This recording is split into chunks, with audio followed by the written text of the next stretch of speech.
Bonjour à toutes et à tous et bienvenue avec nous ce matin. Alors, je voudrais commencer par vous dire que j'ai une bonne et une mauvaise nouvelle.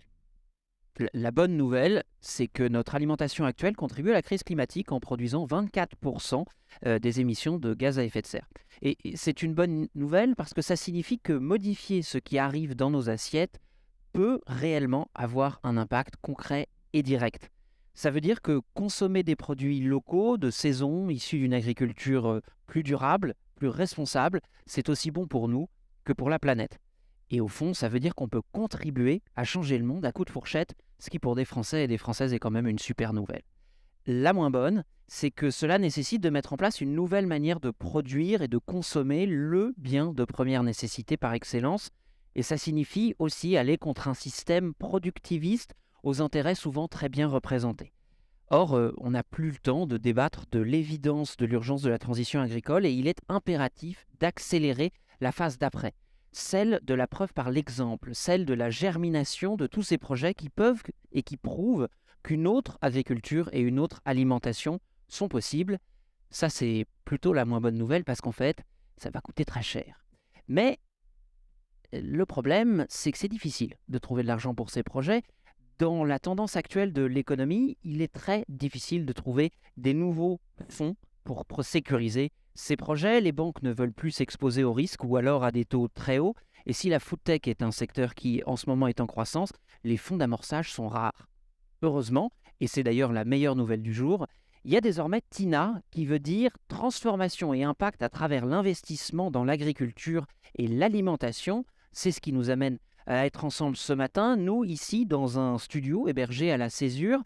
C'est le nouveau tiers-lieu du plateau urbain au cœur de Paris. Et vous, où que vous soyez, de toute manière, soyez les bienvenus. Si vous êtes un projet et que vous voulez en savoir plus sur TINA, vous êtes au bon endroit. Si vous êtes un fonds ou une fondation intéressée par l'investissement à impact, vous allez être servi. Et si vous êtes là par hasard, alors je me demande bien comment vous êtes là par hasard, mais vous êtes les bienvenus quand même à Transition agricole et alimentaire, fertilisons les entrepreneurs à impact par l'investissement d'amortage. C'est un titre, c'est un programme et c'est surtout le webinaire de lancement du fonds TINA. Et pour comprendre de quoi il s'agit, nous avons sur le plateau les trois partenaires de ce fonds, la Fondation Daniel et Nina Carasso, représentée par sa déléguée générale, Marie-Stéphane Maradex, bonjour. La plateforme de financement participatif dédiée à la transition agricole et alimentaire Mimosa, avec son fondateur Florian Breton, et le réseau et la plateforme de mobilisation, d'incubation et de propulsion de la transition écologique et solidaire Make Sense, qui est représentée par sa cofondatrice en charge du financement d'entreprise, Léa Zavaski. Bonjour. Bonjour à tous les trois, merci d'être avec nous. Alors nous allons évidemment parler du fonds et de ses critères, mais nous sommes aussi là pour répondre à vos questions. On en prendra à la fin de chaque séquence et puis nous avons un temps dédié aux questions-réponses à la fin de l'émission. Pour nous adresser vos questions, c'est très simple, il vous suffit de les écrire dans le chat YouTube. Attention, pas les commentaires, le chat, et nous vous répondrons au cours de l'émission. Madame Maradex, je me tourne vers vous puisque la Fondation Daniel et Nina Carasso est à l'initiative de ce fonds. Est-ce que d'abord vous pouvez nous présenter la Fondation, s'il vous plaît? Alors, la Fondation Daniel et Nina Carasso est une fondation familiale sous égide de la Fondation de France et qui agit à la fois en France et en Espagne dans deux grands domaines, l'alimentation durable, qui nous réunit aujourd'hui, et un autre axe que nous appelons art citoyen. Et nous sommes engagés dans les questions de transition parce que nous avons, depuis 2015, des financements liés à la transition bas carbone et surtout un engagement fort de ne pas investir du tout dans les énergies fossiles. A priori, vous êtes donc au bon endroit. Cela dit, nous sommes chez vous, donc ça s'explique. À vos côtés, le fondateur de Mimosa, Monsieur Breton. Mimosa, c'est quoi? Alors Mimosa est la plateforme de financement référente aujourd'hui sur la transition agricole et alimentaire. C'est une plateforme que j'ai lancée en 2015. On est aujourd'hui 35 personnes présents en France et en Belgique. On a accompagné un peu plus de 6500 projets, ce qui est un record mondial pour une plateforme thématique. C'est un peu plus de 100 projets par mois qu'on accompagne sur tous les territoires français, mais également en Belgique, comme je l'ai précisé. On s'appuie sur une communauté de près de 450 000 membres. On a financé pour à peu près 100 millions d'euros des projets donc, de transition agricole et agroalimentaire. Et pour aller plus loin dans le financement des projets, j'y reviendrai peut-être par la suite, on a nous-mêmes aussi levé un fonds de dette privée doté de quasiment désormais 50 millions d'euros qui a pour vocation à cofinancer aux côtés des particuliers des projets de transformation de plus grande envergure en quelques jours seulement. Et l'autre membre de ce trio fondateur, c'est donc Make Sense. Les activités de Make Sense sont assez nombreuses. Comment est-ce que vous définissez Make Sense? Donc pour nous, Make Sense, vraiment notre mission, c'est redonner le pouvoir d'agir à tous, permettre à chacun de faire sa part pour la transition écologique et solidaire. Et pour cela, on va en effet travailler avec une multitude d'acteurs, donc des citoyens, des entrepreneurs, des salariés, des dirigeants d'entreprise, pour qu'ils puissent, chacun à son échelle, mais aussi ensemble, collaborer et faire bouger les choses. Donc avec des programmes de bénévolat, des programmes d'incubation, des programmes de transformation des entreprises. Et c'est à ce niveau-là qu'il y a 10 000 citoyens qui chaque année passent dans nos programmes de bénévolat. C'est plus de 120 projets qui vont être incubés et 10 000 qui vont bénéficier de nos différents programmes de mentorat, soutien, etc. Et on a également 2 véhicules d'investissement, du pré-amorçage à l'amorçage, avec des tickets de 100 000 euros à 4 millions, qui peuvent aussi venir soutenir tous ces projets qui vont avoir besoin de financement pour essayer de changer les choses. Et on est transverse dans nos thématiques, mais on a 2 sujets prioritaires qui sont le bien vieillir et l'alimentation. Et donc c'est aussi à ce titre-là qu'on est hyper heureux de participer à ce programme. Bon, maintenant les présentations sont faites, vous savez qui est qui, vous avez une petite idée de là où on veut en venir. Nous allons plonger tout de suite dans le vif du sujet. Madame Marlex, que propose la Fondation Daniel et Nina Carasso dans le fonds TINA? Alors, pour expliquer TINA, il faut revenir un tout petit peu en arrière. Donc, depuis 2015, nous avons cherché une stratégie de cohérence entre notre activité, notre cœur de métier qui est le mécénat, et nos investissements. Et nous avons décidé en 2015 donc, d'avoir une politique à la fois bas carbone, j'en ai parlé, mais également très forte en investissement dit à impact. Et je crois qu'on y reviendra plus longuement dans la deuxième partie de ce webinaire. Mais nous avions constaté dans cette stratégie d'investissement à impact qui vise 75 millions d'euros, on en est à peu près une cinquantaine de millions, nous avons d'ailleurs investi dans Mimosa, nous avons constaté en créant notre propre fonds d'accompagnement d'entrepreneurs en alimentation durable qu'il y avait un trou dans la raquette. C'est-à-dire entre notre stratégie de mécénat et la manière dont nous accompagnons certains partenaires qui pourtant avaient des modèles qui pouvaient tendre vers des modèles entrepreneuriaux, dans l'économie sociale et solidaire par exemple, entre le fonds que nous avions créé, qui était plutôt pour des entreprises un petit peu matures, qui avaient plutôt 2 ans on va dire, d'ancienneté et d'activité commerciale, celles qui démarraient n'avaient rien. Et pour autant, on ne pouvait pas les subventionner au titre du mécénat. Et donc, TINA, c'est un programme qui vise à la fois à investir vraiment dans la phase de démarrage, d'amorçage des entrepreneurs qui correspondent à ce que nous, on appelle ce mot barbare de notre théorie du changement, donc de notre volonté d'accompagner la transformation des systèmes agricoles et alimentaires pour qu'ils soient plus durables, qu'ils soient plus sains pour la planète, dans une chaîne de valeur qui va, comme on aime à dire, de la graine au compost, et qui partage un certain nombre de valeurs de cette vision très globale, systémique. Donc c'est à la fois de l'investissement, c'est à la fois de l'accompagnement, en particulier grâce à Make Sense, c'est également d'autres opportunités commerciales et de levée de fonds grâce à Mimosa, et donc c'est aussi une communauté de porteurs de projets qui se retrouvent sur une vision partagée et en même temps qui bénéficient de financement et d'accompagnement. Vous parliez à l'instant de financement. C'est à peu près quel montant que vous pouvez mobiliser et que vous pouvez également donner au projet? Et est-ce que ça signifie que vous montez au capital des entreprises lauréates? Alors, les financements, c'est environ entre 20 000 et un plafond de 50 000 euros. On ne monte pas au capital, c'est plutôt sous forme de prêts à taux très très bas, remboursables sur des échéances plutôt longues. Mais nous espérons peut-être que parmi ces jeunes pousses, certaines puissent prétendre au fonds que nous avons monté avec un partenaire qui s'appelle Cadia, où là, nous pouvons monter, investir au capital de certaines entreprises. Donc, réellement, c'est cette idée de créer un continuum, subvention, amorçage, investissement en montant au capital des entreprises. Et les fonds que vous pouvez mobiliser, quelle est l'enveloppe que vous allez distribuer chaque année? Alors, nous avons pour l'instant une enveloppe de 1 million d'euros sur 3 ans, ce qui va nous permettre d'aider environ 10 entrepreneurs par an, donc une trentaine à la fin des 3 ans, plus, je dirais, en subvention, tout le modèle d'accompagnement, de soutien avec nos partenaires Mimosa et Make Sense. Monsieur Breton, ces fonds d'amorçage dont on parle, ces premiers tickets, ils sont cruciaux, surtout pour les projets de transformation alimentaire et agricole, parce que c'est vraiment non seulement le trou dans la raquette, mais c'est un désert sinon. Oui, ils sont cruciaux, ils sont vraiment déterminants parce que c'est vrai que derrière l'envie d'entreprendre et de s'engager dans la transition alimentaire, il y a toujours, on se confronte face à un mur sur le financement de l'amorçage. L'initiative de Make Sense et de Léa est formidable en ce sens également et bravo également à la Fondation d'Anna Carasso de se positionner sur ce segment parce que de surcroît, dans un contexte de crise que nous traversons aujourd'hui, le monde du capital risque a quand même profondément changé et la phase d'amorçage est d'autant plus impactée déjà qu'elle était faible, hein, elle est d'autant plus impactée par le contexte qu'on vit. Et en plus de cela, vous le rappeliez tout à l'heure en introduction, les banques sont plutôt averses au risque, donc l'amorçage est vraiment une zone assez blanche, pas très bien traitée. Et donc des initiatives comme cela que porte donc à la fois la Fondation ainsi que Léa sont vraiment des initiatives de bon augure justement pour accompagner le changement. Et alors, vous nous parliez à l'instant de l'importance de ce soutien financier. C'est pas tout. Vous allez, avec Mimosa, aussi accompagner ces projets lauréats.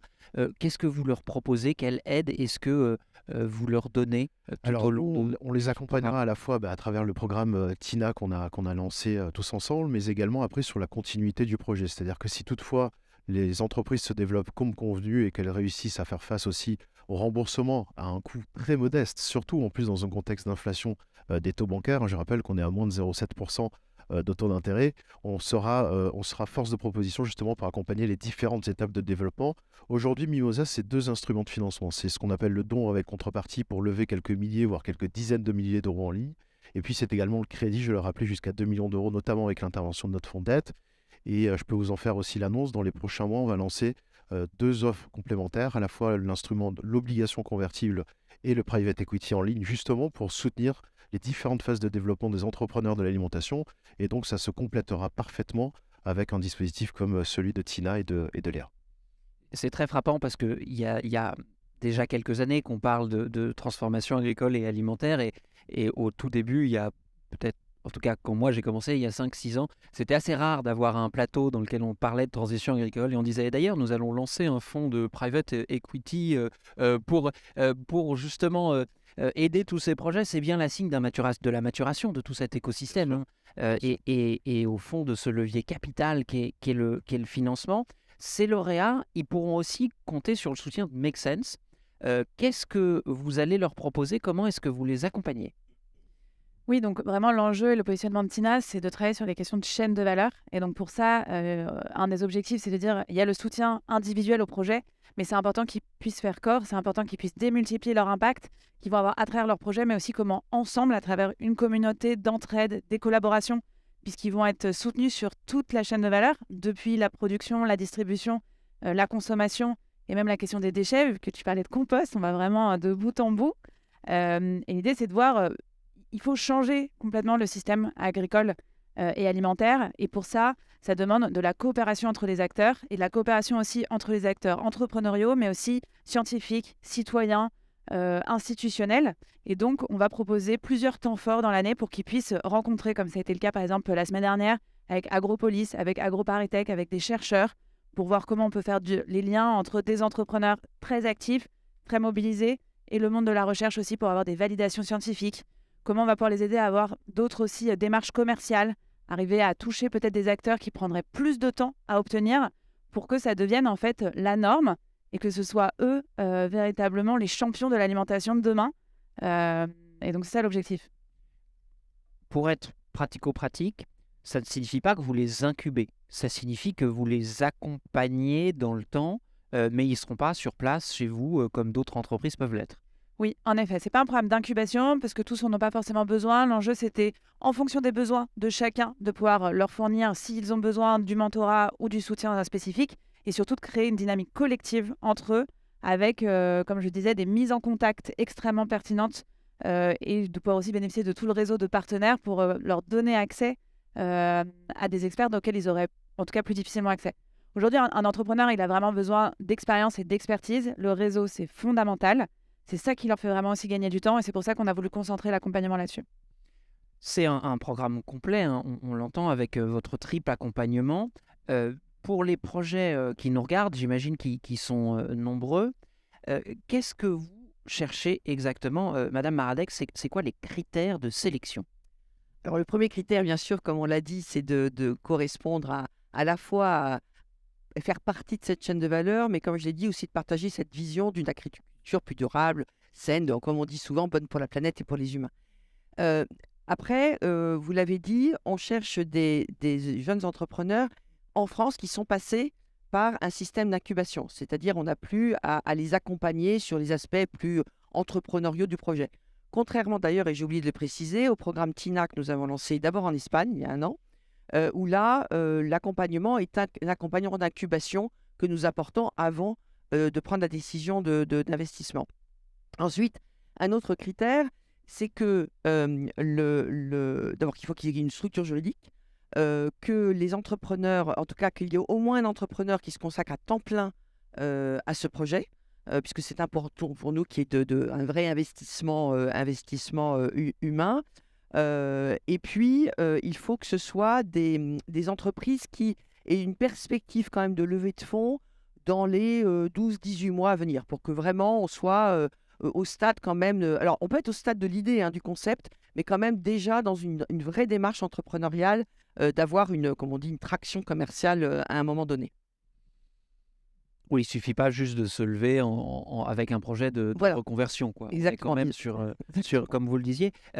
C'est aussi parce qu'en fait, vous allez leur prêter de l'argent. C'est de l'investissement impact, c'est une forme d'investissement. Et donc, j'imagine que le fait qu'il y ait quelqu'un à temps plein peut vous rassurer, vous bailleurs, sur l'idée que c'est pas juste un projet du dimanche. On est bien sur un projet majeur et principal. Exactement, un projet entrepreneurial, un projet de vie, pour ceux qui se lancent là-dedans. Et donc, effectivement, c'est de toute façon dans l'entrepreneuriat, et je crois que tous les investisseurs vous le diront, le facteur humain est capital.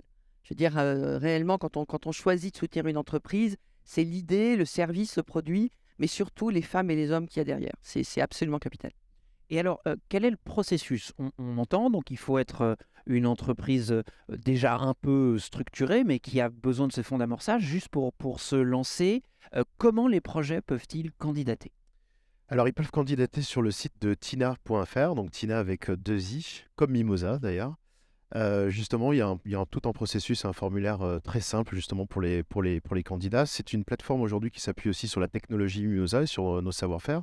C'est ensuite des dossiers qui sont réorientés vers notre équipe d'analystes, où là aussi on travaille de concert avec les équipes de la Fondation Danielina Carasso pour présélectionner, préqualifier sur la base de critères financiers, bien évidemment, toujours, mais également de critères extra-financiers, notamment toutes les notions d'impact et de transition qu'évoquait Marie-Stéphane précédemment.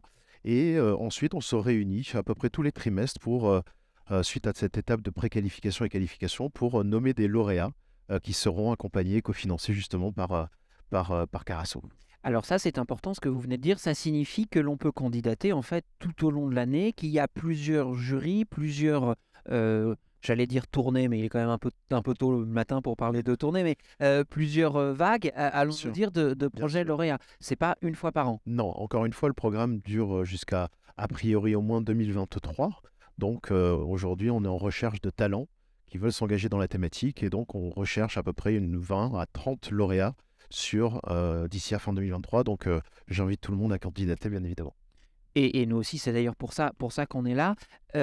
Léa, depuis 10 ans, Make Sense a accompagné énormément de projets et d'individus dans chacun et chacune dans leur étape de transition. Quel conseil est-ce que vous donneriez aujourd'hui aux projets qui veulent candidater au fonds TINA? Est-ce qu'il y a des étapes à avoir fait avant? Est-ce qu'il y a quelques documents qu'il faut avoir sous la main? Enfin, quels sont très pratiquement ce qu'on doit avoir déjà préparé pour se présenter à vous trois d'une certaine manière et dire salut, c'est 50 000 balles. Oui, donc en effet, le facteur humain. Donc avoir une équipe qui est complète, avec les bonnes compétences, avec le bon niveau d'engagement et qui a parfois déjà de l'expérience, ça compte, évidemment. L'entrepreneuriat, c'est une aventure qui est complexe, qui, moi je dis souvent, elle est tout autant enthousiasmante qu'épuisante. Et donc avec énormément de moments joyeux et enthousiasmants, mais c'est aussi plein de défis, donc c'est pour ça qu'il faut absolument s'entourer, c'est pour ça que les programmes comme ça sont fondamentaux, mais il faut aussi dans son équipe avoir les bons piliers de personnes qui ont les compétences, et le plus ils vont avoir d'expérience, ça compte également. Après, nous, ce qu'on dit, c'est surtout ne restez pas derrière un ordinateur. Là, on parle d'agriculture, on parle de terre, on parle de nature. Ce qui est hyper important, c'est les entrepreneurs qui se sont déjà confrontés au terrain, qui ont déjà discuté avec des bénéficiaires, discuté avec des clients, voire déjà vendu des services, déjà éprouver leur modèle économique, ou en tout cas les prémices de leur modèle économique, ça va être des clés pour nous qui démontrent la capacité entrepreneuriale, tout autant qu'ils démontrent la pertinence du modèle. Et donc, c'est pour ça que c'est vraiment hyper important. Enfin, moi, je vous conseille toujours, aller sur le terrain, surtout démontrer votre capacité à faire. C'est l'exécution qui compte. On le dit, j'enfonce une porte ouverte, mais je vois que c'est quand même toujours pas quelque chose d'intégré. C'est pas l'idée qui est importante, c'est vraiment l'exécution.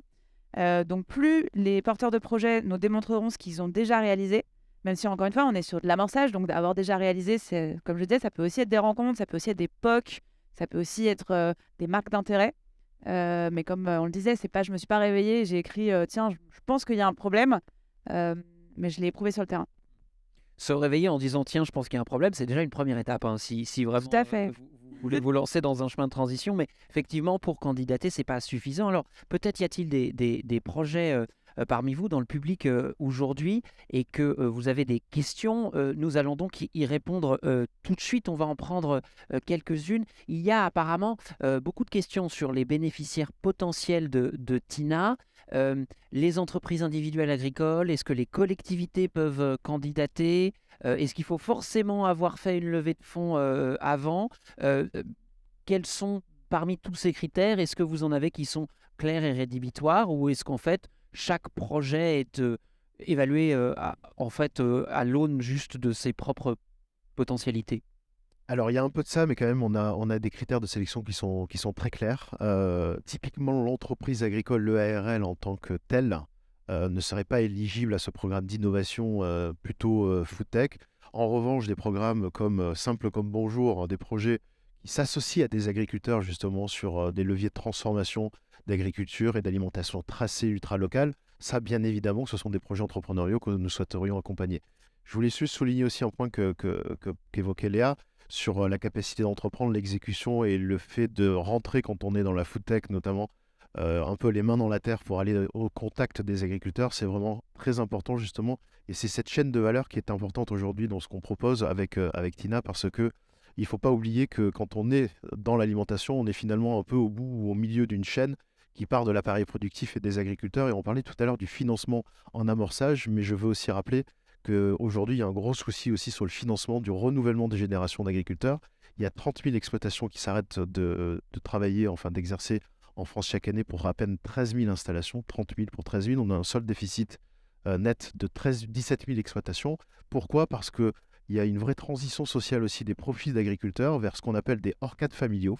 Et les hors-cadres familiaux, donc des non-issus du monde agricole qui représentent désormais plus de 50% des jeunes qui s'installent, sont très mal financés à l'installation parce qu'elles n'ont pas l'héritage et la transmission des actifs patriarcaux historiques, et donc ça pose problème. Et donc c'est en cela aussi que Mimosa est important pour apporter du soutien en amorçage aussi, mais pour le renouvellement des générations agricoles.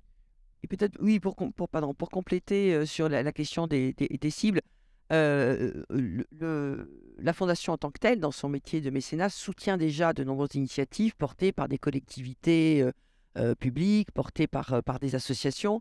Encore une fois, hein, on parlait de continuum. On a en particulier un appel à projet qui s'appelle Nourrir l'avenir depuis plusieurs années pour essayer de soutenir un petit peu l'agriculture et l'alimentation de demain, et pas forcément toujours en food tech. Hein. C'est aussi on a beaucoup soutenu par exemple la sécurité sociale alimentaire. Cet appel à projet est ouvert aussi bien à des, j'ai envie de dire, des récipiendaires de subventions au titre du mécénat que à de jeunes entrepreneurs. L'idée, c'est aussi d'identifier de futurs entrepreneurs que nous pouvons ensuite diriger soit vers Tina, soit éventuellement vers notre fonds Cadia quand ce sont des entreprises plus matures. Donc, je dirais que la Fondation Carasso en tant que telle est aussi une gare de triage selon le type de soutien et la maturité des structures. En tous les cas, il peut y avoir des solutions. On a une autre question sur le type de projet que vous pourrez soutenir, une question d'ailleurs assez précise. Les projets agroécologiques n'étant pas directement alimentaires, est-ce qu'ils sont éligibles? L'agroécologie, c'est un peu un cahier des charges, une philosophie de production. Donc en réalité, bien évidemment que des entreprises de transformation qui s'appuient sur un cahier des charges, donc dans l'approvisionnement, un cahier des charges à label ou alors à vision agroécologique, bien évidemment que ce sont des projets éligibles. Après, si on en revient à l'exploitation agricole Le GAEC qui est en agroécologie, non, il ne serait pas éligible à ce programme. Même chose, éligible, pas éligible, c'est un nouveau segment de notre émission. Mais donc, on a des agriculteurs, alors. On a avec ces plein questions, c'est plein de bien. projets et tant mieux. Euh, Même question, éligible, pas éligible, les collectivités locales. Éligible, pas éligible. Alors, je viens de répondre tout à l'heure en disant Oui, que. mais là, alors là, très, non, très a priori, non. La collectivité n'est pas éligible. Elle l'est aux subventions, en tout cas au mécénat, mais elle n'est pas la cible de Tina. Par contre, c'est des partenaires clés qui peuvent s'associer au programme. Et s'il y a des collectivités qui nous écoutent, je vous invite aussi à nous contacter parce qu'on a besoin aussi justement de terrains d'expérimentation pour les différents porteurs de projets et entrepreneurs qui démarrent. Et l'accès notamment à des partenariats publics, comme à des partenariats d'ailleurs avec des agriculteurs et des fermes agricoles, est absolument essentiel parce que sa capacité justement à tester son projet in situ dans un monde qui a ses codes et qui n'est pas toujours forcément accessible pour des personnes qui n'en sont pas issues, c'est aussi important. Et donc, comment on arrive à créer, nous, on aime bien créer des ponts entre des milieux qui ne se connaissent pas, qui ne travaillent pas forcément ensemble, et on croit que c'est là que vient la richesse et la diversité. Donc, ils sont bienvenus en tant que partenaires, par contre. Et elles sont également les bienvenus en tant qu'investisseurs, puisque depuis la loi de transition énergétique, aujourd'hui, on voit beaucoup de collectivités qui nous contactent pour participer financièrement justement à l'émergence de projets typiquement dans le biogaz, aujourd'hui portés par des agriculteurs en alternative à une énergie un peu plus fossile. Alors, toujours dans cette question aussi de continuum que vous évoquiez tous et toutes, une question là aussi assez spécifique de, à mon avis, quelqu'un qui a une idée derrière la tête. Comment les projets urbains avec un volet d'agriculture urbaine pédagogique peuvent-ils s'inscrire dans cette chaîne de valeur et travailler avec le monde agricole? Alors, la Fondation Carasso travaille sur la question de l'alimentation durable maintenant depuis 12 ans. On a testé beaucoup de choses, dont l'agriculture urbaine, dont voilà, un certain nombre de choses, beaucoup de projets pédagogiques. Au jour d'aujourd'hui, avec le recul et la maturité, si on veut vraiment accélérer les transitions, la philosophie que nous voulons porter, c'est vraiment le passage à l'échelle et l'inscription de projets entrepreneuriaux ou associatifs au sens classique du terme, véritablement dans des choses plus massives, j'ai envie de dire, que beaucoup de projets un peu plus alternatifs qu'on a soutenus au démarrage, et en particulier toutes les initiatives en milieu urbain. Un exemple particulier, on parlait d'agroécologie. Nous avons pendant des années, nous avions un appel à projet avec la Fondation de France sur de la recherche-action en agroécologie, et on s'est rendu compte effectivement qu'on finançait beaucoup de projets un peu dans leur coin, un peu alternatifs et qui ne faisaient pas ce passage à l'échelle. Donc aujourd'hui, on travaille sur l'agroécologie pour un échange entre pairs, entre des agriculteurs qui ont eu le courage quelque part de faire cette transition et qui peuvent parler de pair à pair avec d'autres agriculteurs qui hésitent et qui là, on parle vraiment de grandes cultures et de beaucoup d'hectares. Donc c'est vrai qu'avec Tina, alors on ne va pas parler de centaines d'hectares et de milliers, parce que la question en plus, ce n'est pas les producteurs agricoles comme on l'a dit, mais l'idée c'est vraiment de trouver des idées qui soient vraiment, qui changent la donne, qui soient vraiment des produits qui seront, on espère peut-être même des licornes demain de la transition agricole, et c'est plutôt ça qu'on va aller rechercher. Donc j'ai envie de dire que tout ce passage de la partie pédagogique, de la partie qui est importante, qui est essentielle, c'est pas totalement ce qu'on cherche avec Tina aujourd'hui. Voilà, qui est très clair pour celui ou celle qui posait cette question. Voilà, merci, c'est super. Ce ne sera pas avec Tina. Merci beaucoup pour vos questions. Nous répondrons à celles qui n'ont pas encore été adressées à la fin de l'émission, car il est désormais temps évidemment de parler des projets et de s'intéresser eh bien, à 2 des 5 premiers lauréats du Fonds Tina. Je vous propose de nous plonger ensemble dans les yaourts et les algues marines.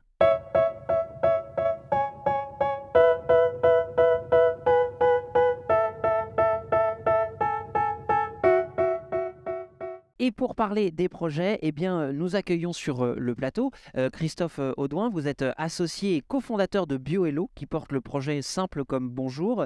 Et en direct de Lille, Cécile Bury, la cofondatrice de Neptune Éléments. Bonjour à tous les deux. Merci d'être avec nous. Madame Bury, vous avez convaincu le jury de soutenir Neptune Éléments. Vous avez donc un pitch hyper rodé, évidemment. Je vais vous demander de nous présenter Neptune Éléments en 3 minutes.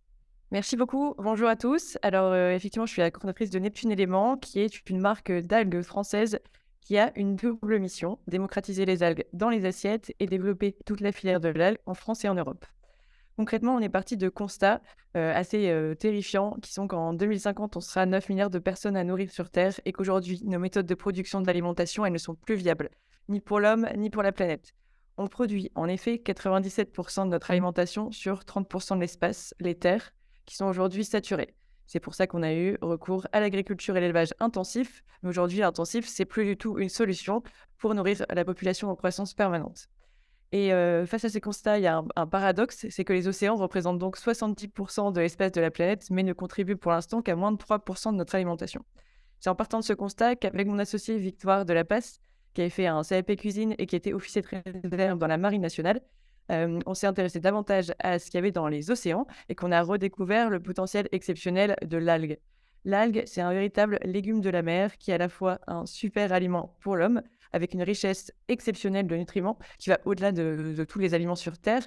On a certaines algues qui vont avoir plus de vitamines qu'une orange, d'autres qui ont plus de calcium que le lait. Mais surtout, c'est un super-héros pour la planète, parce que l'algue capture le CO2 plus vite que les végétaux terrestres, par exemple jusqu'à 3,5 fois plus vite que la forêt amazonienne, mais aussi elle n'utilise ni pesticides, ni engrais, ni eau pour être cultivée. Et elle permet aussi de réhabiliter les océans. Quand on cultive des algues, les poissons reviennent, donc ça restaure les écosystèmes marins. Donc c'est vraiment un aliment vertueux et c'est en partant de tout ça qu'avec Victor, donc on a créé Neptune Éléments avec l'ambition de créer une filière alimentaire durable de la production jusqu'à l'assiette grâce aux algues. Donc concrètement, on a nos deux missions. La première, c'est donc démocratiser les algues dans les assiettes et pour ça, on commercialise des algues déshydratées et des produits à base d'algues sous la marque Neptune Éléments. On est distribué sur Internet, dans des épiceries et on vend aussi notre gamme aux restaurateurs, chaînes de restauration et autres industriels qui voudraient créer des produits à base d'algues. Et notre deuxième mission, c'est de développer la culture de l'algue, puisqu'aujourd'hui, en France, il faut savoir que sur la production annuelle d'algues, 96% est de culture, enfin de sauvage, pardon, c'est-à-dire récolté à la main sur les plages, et seulement 4% vient de la culture de l'algue.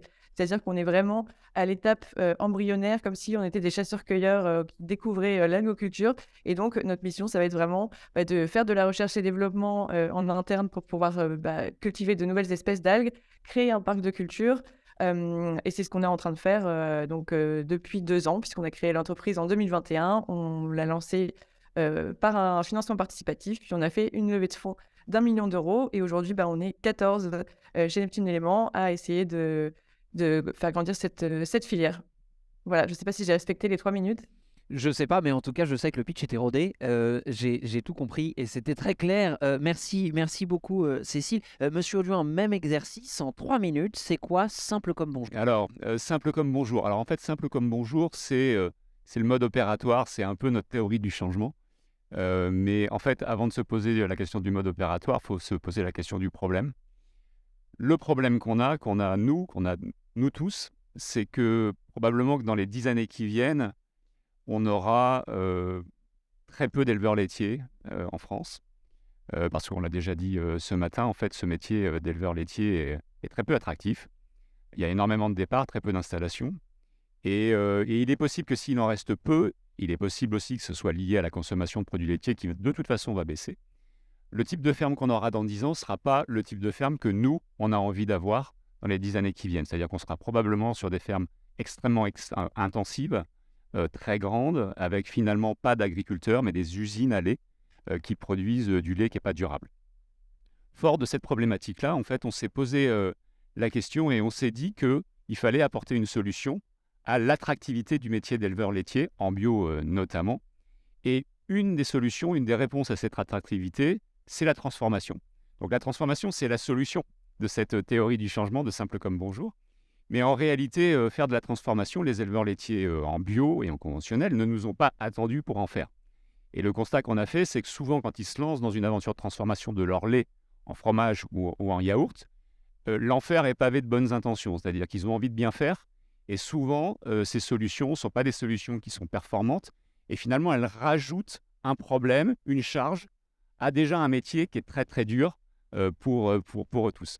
Donc en fait, nous, notre raison d'être sur ce projet, c'est d'avoir demain des éleveurs qui sont libres et inspirants et qui rendent ce métier d'éleveur beaucoup plus attractif. Pourquoi on parle de liberté ? Parce qu'en plus, évidemment, de la problématique d'attractivité, un éleveur laitier aujourd'hui, il est complètement dépendant à un seul client, ok ? Et ce seul client, c'est sa laiterie ou une entreprise privée, par exemple. Et la création de valeur ne se fait que sur la vente de son lait. Donc, en transformant de façon efficace et performante, il crée de la valeur, il est moins dépendant, évidemment, à un seul client, et surtout, il contribue à rendre ce métier d'éleveur beaucoup plus attractif. Comment est-ce que vous faites ça? Comment est-ce que vous les aidez à faire cet acte de transformation? Alors, en réalité, c'est là qu'on applique Simple comme bonjour, qui est notre mode opératoire, c'est-à-dire que pour réussir un mode performant de transformation, il faut apporter de la simplicité et de la performance dans tout le process. Et il faut surtout accompagner l'éleveur. C'est là qu'on a la dimension bonjour. Simple, c'est la frugalité, la simplicité. Bonjour, c'est l'accompagnement. Donc, on accompagne l'éleveur sur la solution de transformation. Donc, le meilleur des deux mondes, une sorte de micro-laiterie dans une cour de ferme. On l'installe, on le conseille et ensuite, on l'accompagne sur la commercialisation parce que c'est souvent à ce moment-là qu'il y a échec dans un projet de transformation chez un éleveur.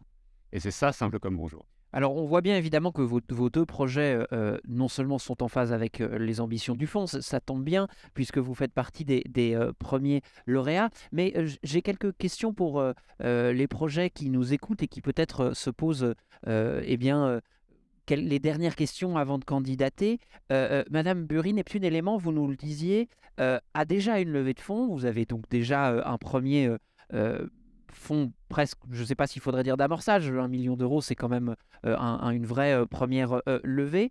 Et vous avez aussi reçu de multiples prix. Vous êtes une entreprise qui est un peu pionnière dans son domaine et qui est déjà reconnue pour ça. Pourquoi est-ce que vous avez choisi Tina plutôt que de faire une autre levée de fonds? Alors, ça faisait partie de notre stratégie de financement de ne pas trop nous diluer. Donc, on savait qu'on avait un montant à lever en equity, donc par la levée de fonds auprès de Business Angels, qui sont aussi des entrepreneurs, puisqu'on a les cofondateurs de Doctolib, La Fourchette, par exemple, ou La Ruche qui dit oui. Et on savait que le reste de notre business plan, donc notre plan de financement, devait être financé par du non-dilutif, c'est-à-dire des prêts, des subventions, ou un type de financement autre où il n'y a pas de prise de capital. Et on a choisi Tina parce que c'était à la fois un financement ouvert qui était en accord complètement avec notre vision des choses et notre volonté de faire avancer l'alimentation de demain, et aussi parce qu'il y avait un accompagnement. Donc, c'est un bonus en fait qu'on a par rapport à d'autres types de financement. Vous nous disiez à l'instant, c'est pas dilutif, c'est important. Pour vous aussi, Monsieur Audouin, c'était important que ce soit un prêt et pas une entrée au capital? Oui, tout à fait, parce qu'en fait, alors on n'en est pas du tout au même stade de développement de notre entreprise, mais ce prêt arrive exactement au bon moment, dans le besoin en financement de l'entreprise, et à un moment où, effectivement, après le financement, parce qu'on appelle souvent le love money, notre financement à nous, on est sur une phase où on n'est pas encore complètement stabilisé sur le business model, et où, pour ensuite aller chercher du capital, il faudra qu'on apporte ces preuves-là. Et donc, entre le moment de la love money et le moment de vraiment la recherche de financement via du capital, il y a ce temps intermédiaire dont on a beaucoup parlé, où là, il faut avoir effectivement ce type de prêts qui ne sont pas dilutifs et qui permettent de continuer à avancer sur le business model. Alors, je vais rester dans cette veine des conseils que vous pourriez donner à celles et ceux qui nous écoutent et qui pensent éventuellement à se lancer. Comment est-ce que vous vous êtes préparé pour candidater? Même question un peu tout à l'heure qu'à Léa. Quels conseils donneriez-vous à ceux qui voudraient le faire? Madame Bury, par exemple, est-ce que vous avez préparé quelque chose en particulier? Est-ce que ça vous a forcé à adopter une nouvelle démarche? Alors nous, on a préparé un deck donc qui nous servait à donner toutes les informations sur notre entreprise, le business plan, un peu de chiffres, l'attraction commerciale. Donc tout ça bien présenté sous forme de slide. On a peaufiné notre pitch parce qu'il fallait aussi pitcher devant des membres de jury. Et on a mis l'accent surtout sur l'impact et le développement de la filière des algues qu'on voulait faire, qui sont les éléments les plus importants pour nous et qui vraiment coïncidaient aussi avec les valeurs du programme. Donc on a vraiment montré qu'on répondait aux critères et qu'on était une entreprise aussi solide dans le sens où on avait aussi des soutiens. Voilà, c'est ce qu'on a mis en avant aussi dans notre deck. Et alors, en revanche, Christophe, vous nous le disiez, votre entreprise n'est pas encore au même niveau de maturité. Comment est-ce que vous avez approché ce processus? Comment est-ce que vous êtes préparé? Pour paraphraser une phrase politique célèbre, c'est parce que c'était lui, parce que c'était moi, parce que c'était eux, c'était nous. Dans le sens où En fait, je pense on est natif de l'impact et de la volonté de transformer l'agriculture et l'alimentation, et on s'est trouvé, en fait. On s'est trouvé assez facilement. Alors, c'est pas aussi simple que ça. Moi, dans les conseils que je pourrais donner également, c'est de faire des rencontres. Et comme on l'a fait, c'est-à-dire qu'en fait, on s'est retrouvés parce qu'on se connaissait. Parce qu'on avait déjà discuté, parce que j'avais déjà pu échanger avec Mimosa, parce que j'avais déjà eu de nombreux échanges avec Make Sense, parce que je connaissais Carasso.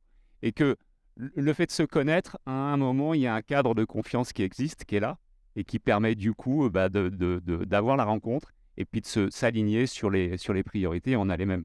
Et est-ce que vous avez des objectifs précis? On a entendu que c'était un accompagnement un peu complet, hein. Il y a les 3 acteurs, chacun avec ses spécificités. Est-ce que vous avez des attentes spécifiques, des objectifs précis à l'issue du programme TINA? Oui, bien sûr. Et il n'y a pas uniquement que le financement, en réalité. Alors, on l'a dit tout à l'heure, ce n'est pas un incubateur, mais il n'empêche quand même qu'on rentre dans un écosystème où on peut rencontrer, réfléchir, benchmarker, augmenter évidemment le réseau et réfléchir. Je donne l'exemple de la semaine dernière. On a eu la chance d'être accompagné pendant 2 jours sur la chaire de l'UNESCO sur l'alimentation à Montpellier.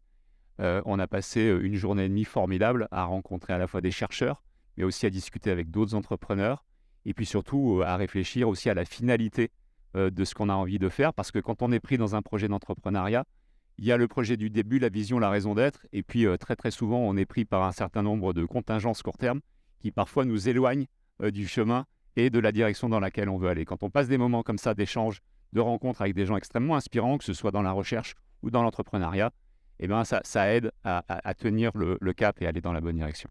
Et vous aussi, Madame Burry, quand vous êtes allée voir Tina, qu'est-ce qui vous a motivé? Qu'est-ce que vous cherchez dans le programme?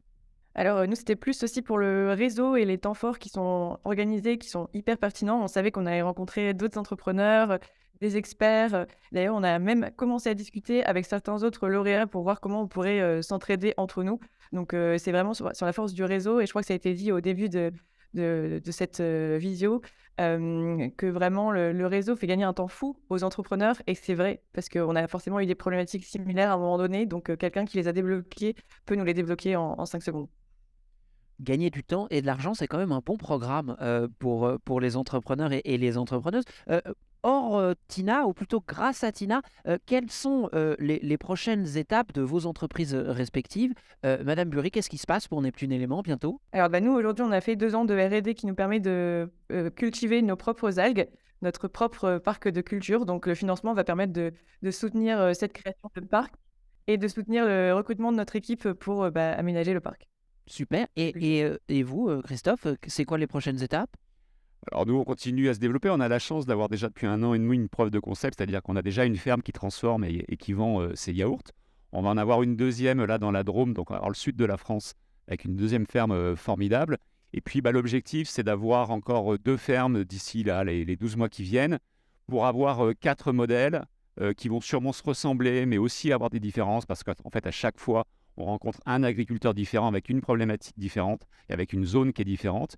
Et une fois qu'on aura stabilisé ces 4 fermes, je pense qu'on aura quelque chose d'assez stable pour ensuite imaginer quelque chose qu'on peut démultiplier à un niveau plus important en termes d'impact et de rapidité. Alors, il y a heureusement, et c'était à peu près normal, des questions pour vous deux. J'en profite d'abord pour saluer les 3 autres projets lauréats qui nous écoutent peut-être, sont à vos côtés donc dans cette première vague de lauréats. L'entreprise Yeasty qui revalorise des levures de brasserie. L'entreprise By Compost qui travaille sur la collecte de biodéchets à Bordeaux, et l'entreprise Assolia qui propose un outil au service des stratégies agricoles. Et vous pouvez en apprendre davantage sur ces projets sur le site de Tina et aussi celui de Mimosa. Alors, j'ai des questions pour vous deux. Question dans le public. Comment percevez-vous les investisseurs du milieu philanthropique? Christophe. Comment percevez-vous les... Je sais que comme ça, à 9h44 un jeudi, on ne sait pas la question qu'on se pose immédiatement, mais comment percevez-vous les investisseurs du milieu philanthropique? Alors, je dirais que, en fait, comment on les perçoit? On est clairement dans ce cadre-là en ce moment, ou dans ce qui va être la suite pour nous. Et c'est pour ça que tout à l'heure, je précisais la nécessité dès le début d'être bien accompagné et d'être aligné sur les priorités. Je pense que ce qui nous a beaucoup séduit dans ce programme et dans les perspectives que ça offre, c'est que, et nous, ça a été un vrai sujet à un moment quand on a commencé à s'intéresser à la suite et à des partenaires potentiels, c'est de se dire, est-ce qu'on a la certitude que ces investisseurs potentiels de demain vont être exactement dans les mêmes priorités que nous sur l'impact du projet et sur la création de valeur qu'on va essayer de partager entre nous tous, quoi. Et ça, c'est important parce qu'à un moment, c'est ce qui fait que le projet, il ressemble à celui qu'on imaginait, qu'on avait envie de faire au tout début. Et c'est sûrement ce qui fait la différence avec d'autres fonds d'investissement qu'on a également rencontrés et qui, on le voyait bien dès les premières, deuxièmes rencontres, commençaient à nous amener vers quelque chose qui n'était pas forcément ce qu'on voulait faire au début. Et ça, c'est super important.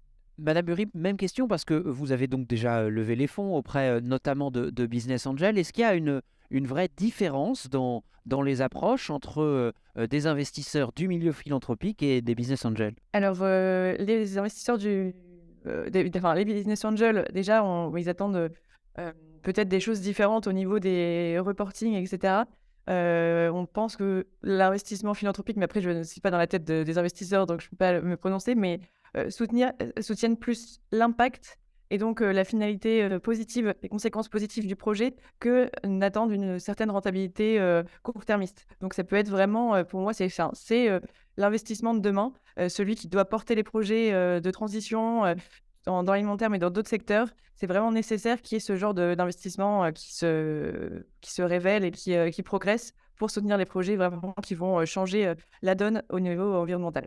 Et alors, si on inverse le point de vue et que on parle désormais aux fonds d'investissement, aux fondations qui nous regardent ce matin, vous êtes tous les deux des entrepreneurs du changement agricole.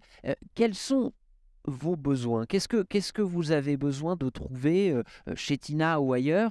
Au fond, quels sont les besoins des entrepreneurs en matière de transition agricole? Christophe? Il y a beaucoup de choses. Euh, la première, elle est liée justement à l'investissement et à l'argent. Et c'est justement pour ça que c'est intéressant d'avoir des investisseurs qui sont un peu différents. C'est qu'on est sur des business models qui sont probablement créateurs de valeur, mais qui demandent plus de temps et qui ne sont pas aussi rapides en termes de payback. Donc ça c'est important quand on parle de transition agricole. Et puis ensuite, et là on sort un peu du sujet de l'investissement, je crois qu'on a aussi beaucoup besoin de recherche, de R&D. C'est pour ça que les 2 jours qu'on a passés la semaine dernière à Montpellier étaient super passionnants pour ça. Et puis après, l'autre point également, on voit bien la transition agricole, c'est le faire ensemble, quoi. C'est être capable de trouver des synergies sur un certain nombre de sujets qui fait que aujourd'hui, quand on est sur des projets comme les nôtres, enfin moi je vois le nôtre, on passe à côté de la performance parce qu'on n'a pas réussi à recréer des chaînes de collaboration qui sont ultra au point sur de l'agriculture ou de l'alimentation intensive et qui n'existent quasiment pas sur de l'agriculture et de l'alimentation durable. Cécile, même question, vous vous lancez dans une filière que vous êtes quasiment en train de créer, enfin la culture de l'algue en France n'est pas extrêmement développée. De quoi est-ce que vous avez besoin? Alors nous, c'est plutôt des besoins en termes de recrutement. Ça passe par le réseau en priorité parce qu'on a besoin d'avoir des gens qui sont recommandés. C'est difficile pour une start-up au début de trouver des profils vraiment experts qui veulent venir travailler pour la start-up parce que généralement les profils de grandes écoles ou experts vont aller directement dans des entreprises connues. Donc nous, on a vraiment un sujet de recrutement parce que là, on est passé de 2 à 14 en un an et on recrute encore. Et notamment, on recrute des algoculteurs, donc c'est-à-dire des personnes qui peuvent cultiver nos algues donc chez nous. Et ça, déjà, c'est assez novateur parce que ça ne ressemble pas à ce qu'il y a eu dans l'agriculture. Parce que nous, en fait, on salarise nos agriculteurs, enfin nos algoculteurs du coup. Donc c'est vraiment un poste dans l'entreprise. C'est pas juste on achète les algues et on va les revendre. Donc on va les transformer. On va vraiment intégrer les algoculteurs comme des salariés. Donc déjà, ça change et ça peut être un peu étrange. Pour certains, il faut déjà expliquer cette démarche. Et en deux, il n'y a pas beaucoup de gens qui savent cultiver les algues en France aujourd'hui. Donc on a vraiment cet enjeu-là de, à la fois, limite, il faudrait les former pour former des pêcheurs, les reconvertir et les former à la culture de l'algue que nous, on aurait appris nous-mêmes. Donc, c'est ce qu'on a fait aujourd'hui. On est en capacité de les former, mais donc c'était vraiment un vrai enjeu de trouver des personnes qui pouvaient rejoindre l'entreprise. Eh bien, si vous nous regardez et que vous voulez devenir algoculteur, voilà, vous savez où aller. Christophe, Cécile, merci beaucoup d'avoir été avec nous ce matin. Nous allons continuer à parler de ce qui nous réunit aujourd'hui, puisque c'est évident lorsque on vous entend tous les deux. Changer le système agricole et alimentaire est au cœur de votre démarche. Ce qui compte, c'est autant l'impact que le business plan. Et c'est pour ça qu'en fait, les financer est primordial et que l'investissement à impact est un levier fondamental. Et il est maintenant temps qu'on en parle.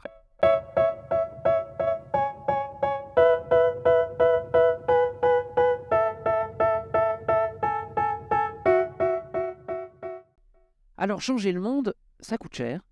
Mais ça peut justement être rentable. Et puisque les institutions financières sont encore un peu réticentes, les fondations peuvent jouer un rôle déterminant. On va en parler tout de suite avec la déléguée générale de la Fondation Daniel et Nina Carasso, que nous retrouvons, Madame Marie-Stéphane Maradex, et le directeur général de la Fondation Anyama, Max Tillet-Duboulet. Vous pouvez d'abord nous présenter la Fondation Anyama, parce qu'en plus, elle est née d'une très belle histoire. Oui, bonjour. Effectivement, c'est une histoire assez exceptionnelle, Anyama, parce que ça résulte en fait d'un gain à l'euro-million et d'une immense générosité, puisque c'est une personne en fait qui a joué dans l'optique de créer une fondation s'il gagnait. Et il se trouve que le destin a fait qu'il a gagné et qu'il a effectivement mis en œuvre ce souhait. Donc, on a lancé cette fondation il y a maintenant presque 2 ans. Il a quand même gagné une très grosse somme d'argent et il a décidé d'allouer à la fondation la quasi-totalité de cette somme progressivement. Donc ça fait tout de suite un acteur de taille très significative au milieu des fondations qui émergent. C'est une fondation dont l'objet social est majoritairement, enfin l'objet principal est l'environnement autour de la forêt, qui est vraiment l'axe principal qui lui tient particulièrement à cœur et au reste de la famille. Il y a également un axe biodiversité, qui est très important, qui évidemment découle du sujet forêt, hein. Donc il y a énormément d'enjeux communs, mais pas que. Il y a dans d'autres écosystèmes et d'autres éléments, et notamment les agroécosystèmes potentiellement. Et puis tout un sujet sur la santé en fait autour des malades et de leurs familles, donc notamment du sujet de l'aidance, qui est un sujet qui grandit en France et qui tient particulièrement à cœur de cette famille.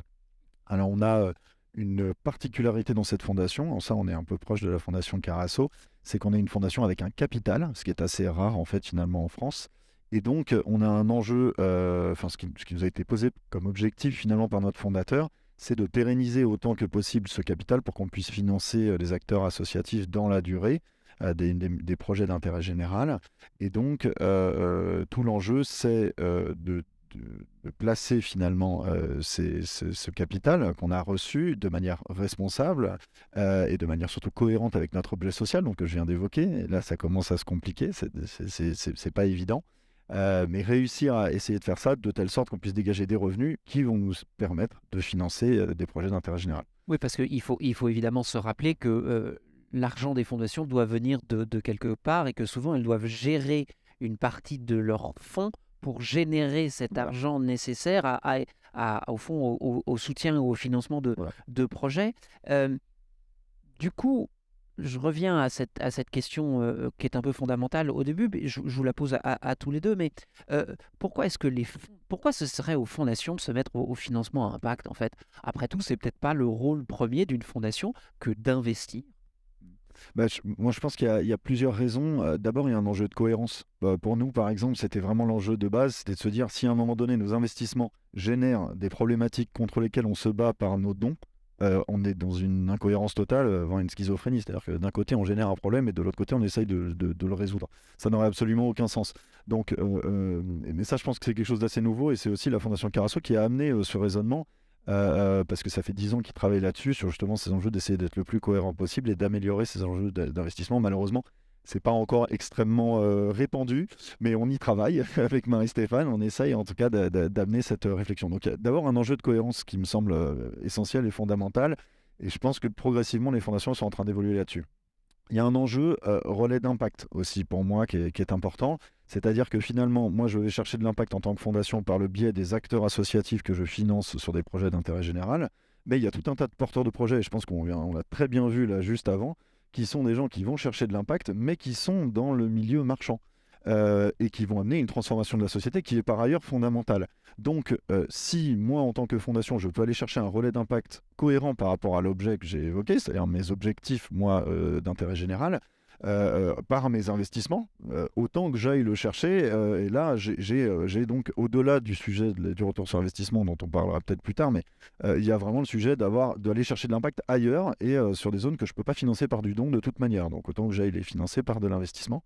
Et puis, j'ai beaucoup aimé la question qui a été posée tout à l'heure, et donc je vais rebondir dessus. C'est que finalement, qu'est-ce que ça apporte d'avoir un investisseur philanthropique ? Ce qui est intéressant, je trouve, c'est un modèle vertueux.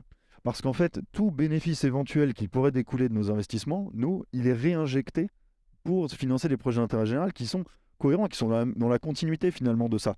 Donc même pour le porteur de projet, pour avoir parlé à quelques porteurs de projets d'entreprise, souvent, ça leur amène une grande cohérence, c'est-à-dire qu'ils se disent, si on performe bien, en plus, le bénéfice qu'on va générer, il va permettre de financer des projets d'intérêt général qui sont dans la même veine. Donc je pense que l'ensemble de ces éléments fait que les fondations sont très légitimes justement pour faire de l'investissement à impact. C'est vrai que la question de la cohérence, en vous écoutant, je pensais qu'effectivement, si on est une fondation et qu'on a des actions totales et qu'après on œuvre à la reforestation ou à la préservation du vivant, ça doit être un peu compliqué le matin.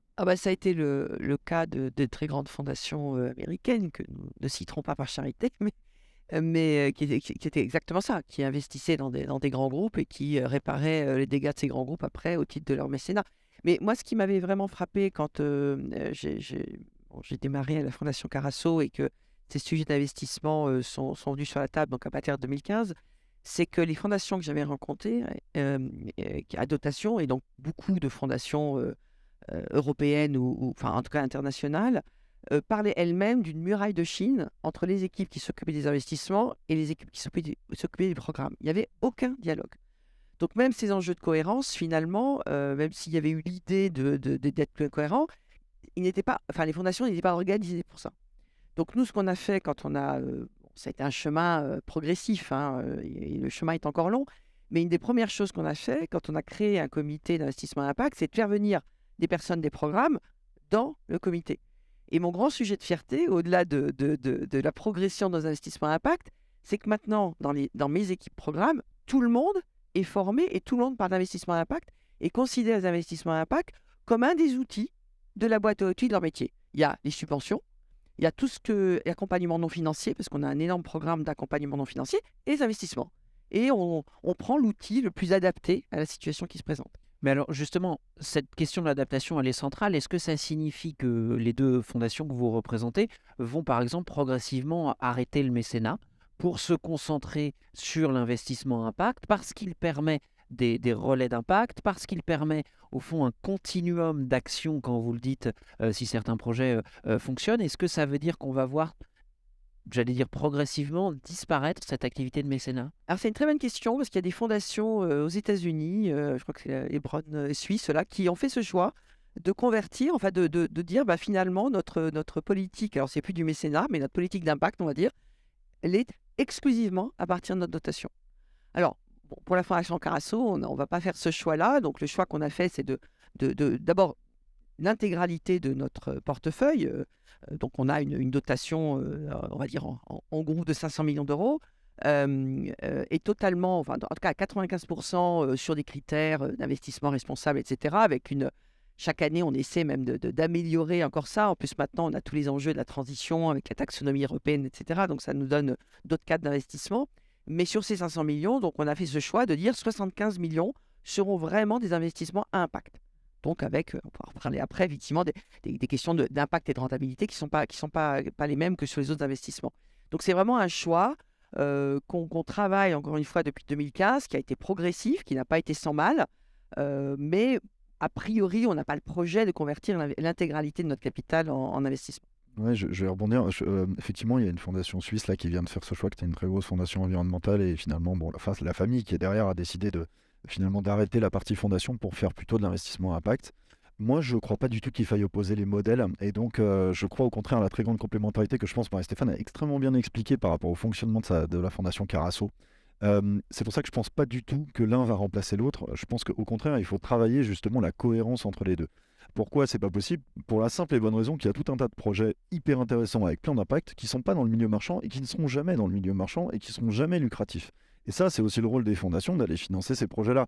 Donc, s'il y a des projets avec lucrativité, tant mieux, et allons-y. Et si on arrive en plus à dégager un retour sur investissement formidable, on pourra le réinjecter dans des projets qui, justement, eux, n'ont pas de modèle économique, et il y en a plein et qui peuvent être absolument fondamentaux. Donc, moi, je suis vraiment pas. Je crois vraiment que les deux peuvent coexister, et justement que la complémentarité est particulièrement intéressante. Vous nous disiez à l'instant que c'est assez récent que les fondations commencent à réfléchir à l'investissement à impact, fassent tomber cette muraille de Chine. Quel conseil est-ce que vous donneriez aux fondations ou aux financeurs qui nous écoutent là maintenant et qui voudraient répliquer le modèle ou se lancer dans l'investissement à impact? On commence par quoi? Alors déjà, il faut être très clair, excusez-moi, j'ai encore ce mot barbare de théorie du changement, mais il faut être très clair sur la transformation qu'on veut mener. Il faut qu'il y ait un champ délimité, encore une fois, qui soit cohérent avec, si possible, la mission de mécénat. Nous avions vraiment ce focus de la transformation des systèmes agricoles et alimentaires, et comme l'a très bien dit Max, qu'on soit for profit ou non-profit, on peut avoir cette même trajectoire avec je dirais, des critères d'impact qui peuvent éventuellement varier, parce qu'effectivement, dans le mécénat, on va peut-être être sur des publics très vulnérables, etc. Enfin, voilà, des choses qui peuvent varier. Donc déjà, il faut être clair sur ce qu'on veut faire. Ensuite, il faut du capital. C'est vrai que toutes les fondations, et particulièrement en France, ne sont pas toutes extrêmement dotées. Et en plus, il y a une difficulté, c'est que beaucoup de ces fondations ont un capital qu'elles n'ont pas le droit de consommer. On dit de non consomptible. Ça veut dire qu'elles sont bloquées et qu'elles doivent plutôt avoir une gestion en bon père de famille, comme on dit, c'était même dans les textes, et ne peuvent pas prendre de risques. Or, on le sait, l'investissement à impact est risqué. Je veux dire, ça, il faut, voilà. Donc, simplement, c'est de se dire, voilà, quelle est la part de risque que j'accepte de prendre sur la globalité de mon portefeuille, où je sais que ma rentabilité va être moindre, mais que je peux considérer quelque part, à la limite, si je perds tout, un peu comme Tina, on sait qu'on ne va pas s'enrichir avec Tina, au moins financièrement, mais comme une espèce de zone intermédiaire entre de la subvention et de l'investissement, et qu'à minima, on va dire que le capital tourne, qui servent à d'autres entrepreneurs pour faire avoir ce côté vertueux, alors qu'une subvention, une fois que vous l'avez donnée, vous la récupérez jamais. Elle est donnée une fois ce type d'investissement impact, à minima, le capital peut tourner. Donc c'est vraiment j'ai envie de dire un nouveau produit, et il faut l'intégrer dans sa réflexion globale de mission de fondation. Vous êtes une fondation récente avec Anyama. Comment est-ce que vous êtes structuré? Ça a été quoi vos premières étapes? Alors, justement, le premier sujet pour nous, c'était de faire une charte d'investissement. On voulait être sûr qu'au niveau des investissements, justement, on serait cohérent avec notre objet social. Donc ça, on l'a co-construite avec un comité d'investissement. C'est vrai que nous, on a aussi cette grosse contrainte qu'a évoqué Marie-Stéphane de la non-consomptibilité, et qui fait que, alors on doit faire de la gestion en bon père de famille, mais qu'au moment où on a lancé la fondation, maintenant c'est un peu en train de changer, mais la gestion en bon père de famille ne rapportait pas de toute manière de quoi aller dégager une rentabilité suffisante pour financer des projets. Donc de toute façon, il a fallu aller prendre du risque. Maintenant, c'est vrai qu'il y a des niveaux de risque, et forcément, le private equity, a fortiori à impact, est une zone de risque en termes de capital qui est importante. Et d'illiquidité, absolument, ce qui pour nous était aussi un très gros sujet. Donc, c'est pour ça qu'on est malheureusement obligé, là-dessus on monte en puissance, on est obligé de démarrer entre guillemets petit. Il ne faut pas croire que d'un coup, l'intégralité des investissements de la fondation peuvent être sur du private equity impact. Maintenant, le private equity impact fait partie de la salve d'investissement. Moi, ce que je voudrais dire à une fondation qui se poserait la question, c'est d'abord, il faut oser. Il faut réfléchir effectivement à la théorie du changement, la théorie d'impact que je cherche à avoir, et la complémentarité éventuelle que je peux aller chercher du côté de mes investissements. Et ensuite, effectivement, commencer à y aller progressivement, rencontrer des gens. J'ai rencontré Make Sense, j'ai rencontré plein d'acteurs, j'ai discuté avec beaucoup de gens sur comment est-ce qu'on peut le faire, le meilleur moyen de fonctionner, et ensuite déterminer de manière collégiale, évidemment, avec un conseil d'administration, éventuellement des experts qui nous aident, la somme qu'on est prêt à allouer, sur quelle durée, etc. Et je pense qu'après, ce qui est intéressant, ce que fait d'ailleurs très bien Carasso, c'est la montée en puissance progressive, c'est-à-dire que finalement, je peux progressivement, par le biais d'autres investissements qui me rapportent d'ailleurs, dégager de quoi augmenter ma poche d'investissement impact pour aller vers des niveaux qui commencent à être très significatifs maintenant chez la Fondation Carasso, et qu'on espère nous pouvoir atteindre un jour.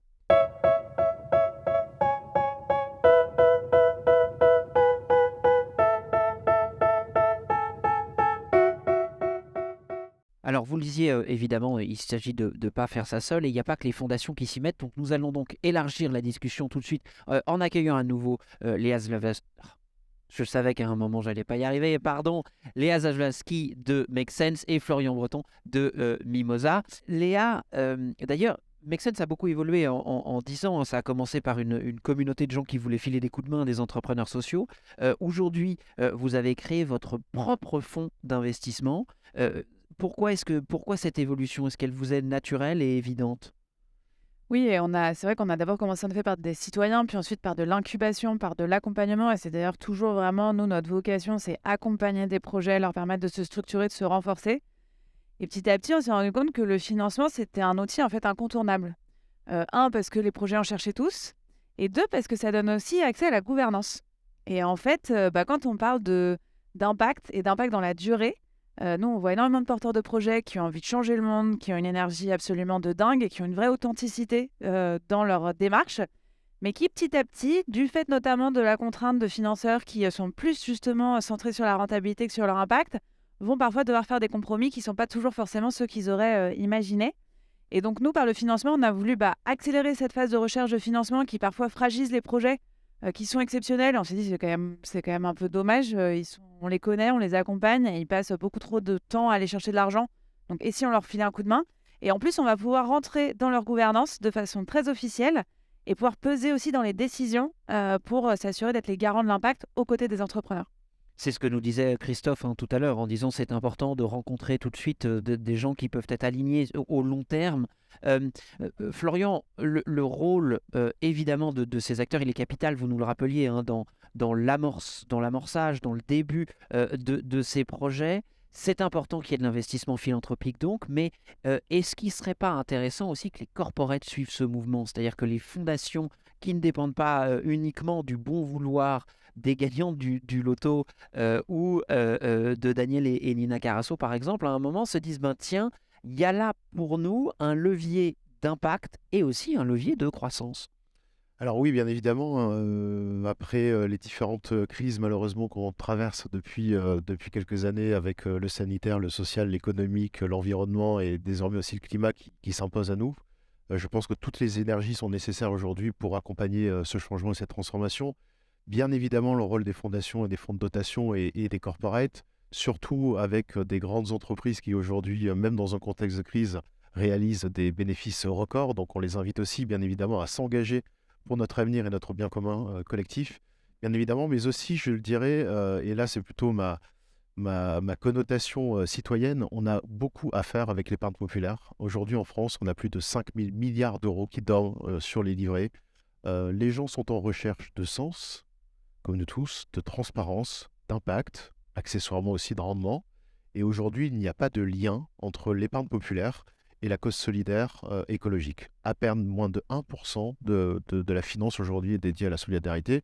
C'est ridicule. On sait faire des niches fiscales aujourd'hui en France, et c'est historique, dans l'immobilier, etc. On ne sait toujours pas faire de niche fiscale pour la cause commune. Donc c'est aussi un message un peu politique que j'adresse. Il est important aujourd'hui d'adresser les vrais enjeux et de mettre en connexion aussi notre épargne populaire qui est abondante avec notre avenir. Monsieur le ministre de l'économie, si vous êtes avec nous ce jeudi matin en direct de la Césure, Florian vient d'avoir une idée quand même pas complètement Léger, c'est une idée de la profession de toute façon, puisque c'est vrai qu'on a beaucoup d'épargnants aujourd'hui qui viennent. Je rappelle qu'on a 450 millions, mais quand quelqu'un vient chez Mimosa et prête avec un risque, dans un projet, il se tape en plus derrière une flat tax à 30%, quoi. Donc il prête à 5 points, il a 30%, et puis derrière, il supporte un risque, et en plus, les liquidités du produit qu'il amène sur 5-6 ans. C'est aujourd'hui, je trouve, assez triste qu'on n'ait pas réussi encore, toute la profession d'ailleurs, à faire évoluer le sujet. Alors il y a des plateformes qui sont plus dans l'immobilier, sur d'autres thématiques, mais en tout cas, nous concernant, sur les problématiques à impact fort, il est important aujourd'hui de savoir créer des niches fiscales, notamment pour inciter l'épargne populaire à s'orienter vers ces sujets-là. Alors, vous parlez à l'instant de l'impact, c'est un critère fondamental, mais se pose une question quand même, là aussi très importante. C'est un investissement que vous proposez. Vous attendez donc à un moment un retour sur investissement à plus ou moins long terme. Cécile, tout à l'heure, nous disait l'investissement philanthropique, au moins il est moins court-termiste. Néanmoins, il y a une attente de retour sur investissement. Comment est-ce qu'on trouve le bon équilibre entre le retour sur l'investissement et changer le système, en fait, entre rentabilité et impact? C'est-à-dire qu'à un moment, quelque chose qui a beaucoup d'impact mais qui n'est pas rentable, on n'y va pas? Alors, déjà, il faut peut-être revenir à la définition de l'impact. Il y a eu beaucoup de, de réflexions. Il y a un rapport qui est sorti par le FIR, Forum d'investissement responsable, qui parle d'un investissement à impact quand il y a une intentionnalité, donc une intentionnalité d'impact, une additionnalité, c'est-à-dire qu'on vient apporter plus que l'investissement, et typiquement quand il y a du private equity, de l'accompagnement, et encore plus quand c'est dans le type de projet qu'on soutient, et la mesure de l'impact. Bon, une fois qu'on a dit ça, il y a un peu des carottes et des navets. Donc c'est vrai que il y a beaucoup de fonds à impact qui se créent. Et là, j'ai envie de dire, il faut vraiment creuser. Si on veut investir dans des fonds, il faut vraiment creuser pour savoir ce qui est proposé et la manière dont cette mesure va être prise en compte. Et si ces fonds à impact vous proposent des taux de retour qui n'ont rien à envier à des fonds de private equity classiques, je dis fuyez. Ce n'est pas du vrai impact. L'impact, ça a un prix. Ne serait-ce qu'il faut payer les équipes, il faut prendre du temps, il faut vraiment accompagner l'entreprise, y compris dans la gouvernance. Donc du coup, il faut déjà accepter. Et pour autant, il y a des vrais fonds à impact qui proposent des taux de rentabilité très corrects et en tous les cas qui permettent de faire fonctionner les machines. Si on met de côté la question des liquidités, avec des taux de rentabilité, alors qui ne seront pas forcément à 2 chiffres, mais qui sont très corrects. On a un fonds, nous on investit dans un fonds d'aquaculture durable, qui est vraiment toute la chaîne de valeur de l'aquaculture, qui est vraiment un souci de pollution énorme. Et c'est un fonds de private equity qui a des belles pépites et qui tourne bien. Et on est très content de la rentabilité de ce fonds-là. À côté de ça, le fonds que nous avons créé avec Cadia, c'est un fonds où on prend beaucoup de risques, qui est un vrai fonds impact. On a créé nous-mêmes notre matrice d'impact avec Cadia. On a 19 indicateurs, etc. C'est accompagné dans la durée. On sait qu'on ne va pas s'enrichir. Mais qu'est-ce qu'on cherche avec ça? On cherche vraiment à faire la preuve que des entreprises marchandes, de secteur marchand, peuvent vraiment être des change makers, changer la donne dans leur segment et avoir un vrai impact. Et on sait qu'à un moment donné, il y aura de la rentabilité derrière. Donc, il faut être patient. Donc, l'impact, c'est aussi, j'ai envie de dire que pour marier les deux, investissement, enfin impact et retour sur investissement, il faut être patient. Il faut accompagner dans la durée. Et ça, les fondations savent le faire. Elles sont patientes. Je pense que aussi c'est intéressant, et je crois que d'ailleurs tu le pratiques, Marie-Stéphane, de réfléchir à quelle est ma priorité. C'est-à-dire, si on peut avoir et de l'impact et de la rentabilité, c'est génial. Franchement, là, c'est le rêve. Pour nous, c'est parfait. Mais on peut aussi déterminer une priorité. On peut dire, je vais avoir une petite partie où je vais plutôt aller chercher de la rentabilité et peut-être un petit peu moins l'impact, et il y a une partie où je vais aller chercher surtout de l'impact et moins de rentabilité. On est rentré sur le fonds Quadia, le fonds d'Anielina Carasso, parce qu'on a vu justement, en analysant bien toute cette théorie d'impact, ça nous a beaucoup plu. Et dans la logique qui était celle d'Anyama au moment où on est rentré à ce moment-là, on s'est dit, là on est prêt à prendre du risque sur l'enveloppe qu'on va dédier. On n'est pas sûr de la revoir, cette enveloppe, donc on accepte ce risque-là. Mais on est sûr qu'on va aller chercher un impact qui est très complémentaire avec ce qu'on essaye de faire du côté de la fondation dans notre projet social. Donc, finalement, si je perdais de l'argent, c'est un peu ce que j'ai dit à mon conseil d'administration, si on perd de l'argent, quand on donne, on perd de l'argent. Donc si on perd cet argent, mais qu'on a atteint l'objectif d'impact, c'est comme si on avait fait un don finalement. Est-ce que du coup, évidemment, c'est pas le but, hein, mais si jamais ça venait à arriver, est-ce que ce serait dramatique? Moi, la seule vraie contrainte que j'ai, c'est par rapport à ma problématique de non-consomptibilité de dotation, qui fait que si je perds d'un côté, il faut que je gagne de l'autre. Il faut que je compense. Et ça m'empêche effectivement d'aller chercher du financement là plutôt intergénéral. Donc c'est plutôt ça, moi, ma contrainte. C'est pour ça que je suis obligé de malheureusement être sur des poches qui ne sont pas aussi grandes que celles que j'aimerais. En tout cas pour le moment. Mais voilà. Donc pour moi, vraiment, la question à se poser, c'est quel est mon objectif principal et est-ce que j'accepte le risque, y compris de pertes réelles, et quand on fait ce type d'investissement, il faut vraiment l'accepter, ce risque. Et alors, côté projet, est-ce qu'il y a un bon moment pour se présenter à ces fonds-là, à ces fonds philanthropiques? Est-ce qu'il y a des erreurs à ne pas commettre, des choses à ne pas oublier? Florian, Léa, vous en accompagnez beaucoup. Est-ce qu'il y a une checklist ou est-ce qu'il y a surtout une connerie à ne pas faire? Ce qui est intéressant, c'est ce qu'on le disait, c'est qu'il y a quand même un panel aujourd'hui de modalités de financement en fonction de son état d'avancement et de sa maturité. Donc, il n'y a pas uniquement le bon moment.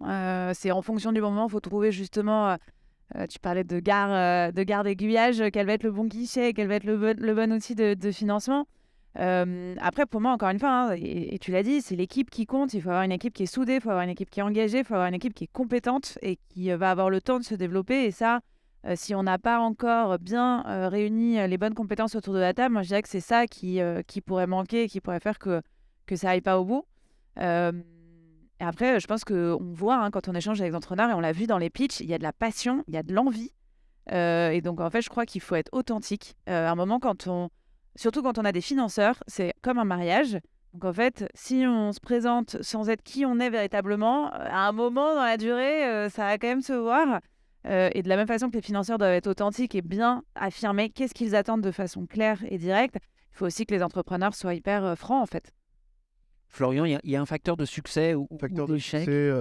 Facteur de succès, donc je dirais que bien évidemment l'équipe, l'idée, le marché et l'exécution. Et donc ça a été rappelé l'exécution et je veux revenir sur un point, parler de votre projet. Surtout, il faut s'entourer et parler de son projet. Il ne faut pas penser que on va nous piquer l'idée, etc. Au contraire, ça permet de tester un peu le product market fit, de s'entourer très rapidement, d'être conseillé. Et encore une fois, si on en revient à la résilience, à la passion, à l'équipe et à l'exécution, ben finalement, personne ne vous prendra l'idée ou mal si jamais vous êtes les meilleures personnes pour exécuter ce projet. Donc, c'est important pour des entrepreneurs de savoir très tôt parler de son projet, échanger et itérer si nécessaire. Alors, je vous le disais tout à l'heure, on a maintenant un moment entier hein, pour répondre à vos questions et à celles auxquelles nous n'avons pas encore répondu. Madame Maradex, il y a une question du public de quelqu'un qui peut-être fait partie justement de cet écosystème philanthropique dont vous parliez et ou qui travaille déjà pour vous, peut-être, hein, on ne sait pas. La question est comment diffuser ces nouveaux modèles de financement au sein de l'écosystème philanthropique? Je m'y emploie depuis 2015 sans beaucoup de succès. Je dois le reconnaître. Non, c'est vrai qu'on avait toujours dit, c'est un peu un mode opératoire de la Fondation Carasso, on dit nous on est open source. C'est-à-dire que vraiment, voilà, tout ce qu'on teste, on essaie de le partager, on a plein de publications sur notre site, etc. On capitalise beaucoup. Et typiquement sur ces sujets-là, dès le départ, on avait dit, bon, nous on veut bien tester, on veut bien se lancer, on veut bien explorer, et puis après on partage. Donc on a depuis 3 ans maintenant, on publie notre rapport d'investissement impact où on explique en fait ce qu'on fait, notre démarche, y compris nos échecs, nos succès et la manière dont on avance pas à pas. J'ai fait un nombre d'interventions comme celle-ci, je ne sais quoi, depuis des années. Mais je crois que, enfin encore une fois, je l'ai dit tout à l'heure, au-delà de la frilosité, au-delà des questions statutaires de consommabilité ou pas, en France, en tous les cas, il n'y a pas tant de fondations qui ont vraiment des dotations, finalement, qui ont la capacité de prendre ce risque, hein. Max a très bien dit, il faut répartir le risque. Donc, c'est vrai que je pense que le marché, parce qu'on parlait de marché, le marché des fondations qui potentiellement pourraient le faire n'est pas si grand. Après, il y a quand même, et ça je tiens à le préciser, un problème de mentalité. C'est-à-dire qu'il y a souvent des experts financiers dans les boards de fondations ou dans les comités financiers, et ce sont très souvent des financiers de place, comme on dit, et qui sont extrêmement frileux sur ces sujets-là. Alors là, c'est vraiment, il y a une espèce, ils peuvent avoir derrière à côté des grands discours hein, sur la transition climatique, etc. Mais quand il s'agit de prendre un peu et prendre du risque, ou même ne serait-ce que le private equity, c'est déjà quelque chose qui est pour eux un peu, voilà, quelque chose de très étranger. Mais en plus, quand on y met de l'impact. Donc voilà, donc j'espère que, moi je dis souvent aux fondations qui veulent commencer déjà par les enjeux climatiques de biodiversité. C'est-à-dire parce que là, de toute façon, il y a une contrainte de tout le monde, de l'Europe, de l'État. Donc, commencez déjà par vous familiariser avec ce type d'investissement. Et puis, pour l'impact, voilà, allez-y doucement sur des petites poches, etc. Mais il y a, oui, frilosité certainement. C'est ça, Max, c'est vraiment un problème de mentalité parce que c'est vrai que sur le fond, on pourrait se dire, bon, vous êtes une fondation, il y a un moyen d'avoir des relais d'impact, de éventuellement, comme vous le disiez, récupérer d'un côté ce que vous distribuez de l'autre. Ça paraît évident. Oui, sur le Dit comme papier, ça, sur on le se dit papier, que ça a c'est l'air bien. pas mal. Et, je suis assez d'accord avec ça. C'est pour ça que je m'inscris dans la continuité de ce qu'essaie de faire Marie-Stéphane et la Fondation Carasso. Mais je pense que d'abord, il y a des fondations qui sont très anciennes, qui ont des modes de fonctionnement aussi un peu, je dirais pas anciens, mais en tout cas qui ont des habitudes et que aller prendre du risque là où ils n'en ont jamais pris ou presque jamais pris, c'est déjà un truc pas évident. Donc, je suis assez d'accord qu'il y a, il y a une histoire, et puis il y a des résistances dans certains comités, effectivement, il y a ce genre de choses. Euh, je, je, je, je sens un petit peu que l'idée quand même fait son chemin, mais elle l'a fait probablement pas assez vite, en tout cas c'est ce qu'on pense. En revanche, il y a une zone qu'on voit beaucoup moins dans la philanthropie. La typologie de la philanthropie française fait qu'il y a très peu de fondations de capital. C'est lié à plein de choses, on ne va pas rentrer dans les raisons, mais pour plein de raisons, il y a très peu de fondations de capital, contrairement aux Américains. En revanche, il y a pas mal de fondations qui sont directement, on pourrait dire pluguées, en tout cas adossées à des family office ou à des fonds d'investissement familiaux. Et quand on regarde, alors de par mon parcours professionnel, j'ai pu pas mal côtoyer ce genre de milieu, mais en fait, il y a tout un tas de fondations derrière lesquelles le fonds d'investissement qui se cache fait tout un tas d'efforts quand même sur ces sujets-là, et pour le coup, est beaucoup plus ouvert parce que ce sont les familles directement qui, elles, dans une logique de cohérence, justement, disent non, mais je ne vais pas continuer à investir comme ça alors qu'à côté, j'essaye de faire quelque chose de positif avec ma fondation. Donc je crois que si dans les fondations classiques, effectivement, on n'est pas très nombreuses à se positionner là-dessus, vraiment dans les structures philanthropiques, je n'oublie pas, en tout cas, tous ces fonds d'investissement qui ont un bras armé d'intérêt général et qui, eux, pour le coup, sont vraiment dans des démarches d'amélioration. On les voit moins dans notre milieu, mais ils existent. J'espère qu'on discutera plus avec eux, en fait. Il y a une question pour vous précisément. Quel genre de projet est-ce que Anyama accompagne et soutient? Alors, je ne sais pas si c'est projet d'intérêt général ou projet d'investissement, mais sur les projets d'investissement, aujourd'hui, on est vraiment adossé, enfin, on est investi dans le fonds Quadia qui a été créé par la Fondation Carasso. Donc là, en fait, on a c'est aussi pour ça qu'on a choisi cet investissement, c'est qu'on a la chance à chaque fois qu'il y a un investissement qui est fait par ce fonds, de pouvoir déterminer si oui ou non ça répond à nos enjeux. Donc, Marie-Stéphane cherche plus des enjeux d'alimentation durable par rapport à son objet social, et moi j'ai des enjeux de biodiversité. Très souvent, ça se rejoint, pas toujours. Mais quand ça se rejoint, évidemment, moi je me positionne en disant, voilà, je vais avoir des leviers effectivement sur mes enjeux de biodiversité qui m'intéressent.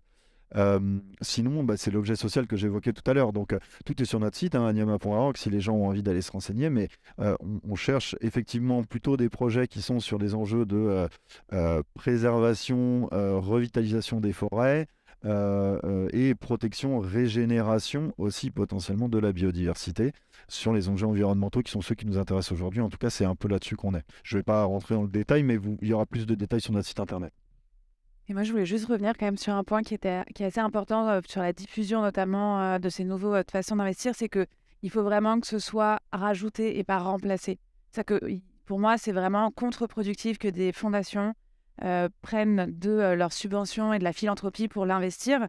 Ce qui est important aujourd'hui, il y a énormément d'argent, c'est de réorienter les flux d'investissement traditionnels vers des sujets d'impact, mais il faut surtout pas qu'on vienne prendre là où en fait la subvention est absolument nécessaire, la philanthropie en termes de mécénat est absolument nécessaire. Et pour moi, si on commence à dire mais non, tout est possiblement lucratif, et c'est pas ce qui a été dit, mais je voulais quand même réinsister dessus, c'est vraiment pas l'objet, quoi. Et on arrivera, il y a largement assez de financement dans le monde pour répondre aux enjeux socio-environnementaux. Par contre, les poches aujourd'hui et philanthropiques et de financement impact sont trop petites. Il faut aller taper là où ça pêche, quoi. Donc voilà, je voulais juste réinsister là-dessus, ça me paraissait important. Notamment dans le secteur non marchand dont vous nous parliez tout à l'heure. Il y a des secteurs qui ne peuvent pas être lucratifs et qui ont qui ne le seront jamais. Qui le seront jamais. Il y a des projets qui ne seront jamais lucratifs. Mais c'est bien que ce ne soit pas une fondation qui le dise. Non, mais heureusement que ce ne soit pas le cas. C'est-à-dire que je ne suis pas pour qu'il y ait une lucrativité dans tout. Et avant, il y avait un monde non-profit et un monde for-profit qui étaient complètement séparés. Nous, quand on a commencé dans Make Sense, on expliquait, mais vous savez qu'on peut utiliser l'entreprise comme un outil d'intérêt général. On n'a plus besoin d'expliquer ça. Il y a les sociétés à mission. On comprend maintenant que c'est possible pour une entreprise de ne pas que faire du profit. Mais par contre, il y a aussi toute cette vague de greenwashing et d'impact washing qui est en train de venir.